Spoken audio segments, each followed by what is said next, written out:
Hello, I am Dr. George Schwab, ordained minister in a Presbyterian church, and I've been asked to comment from the perspective of the Old Testament. Why did God, the God of the Old Testament, become a human being? He was born a man. One thing that comes to my mind is the prophecy in Isaiah, where it speaks of a son who will be born, a child who will be born, who will be called Wonderful Counselor, Mighty God, Everlasting Father, Prince of Peace.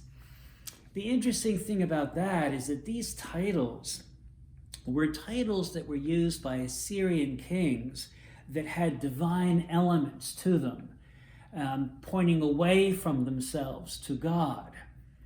And it's an amazing thing that one would actually be born, that would literally fulfill these things, that would literally be the mighty God, the Father of eternity, and so on. Who would have guessed such a thing?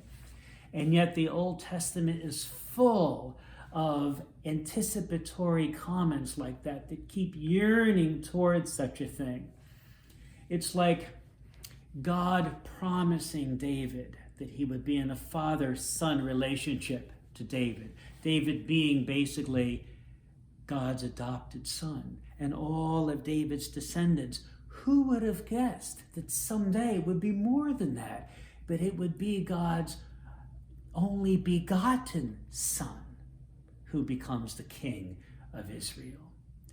And for these and many other reasons, you can see how the Old Testament yearns for the God-man, Jesus.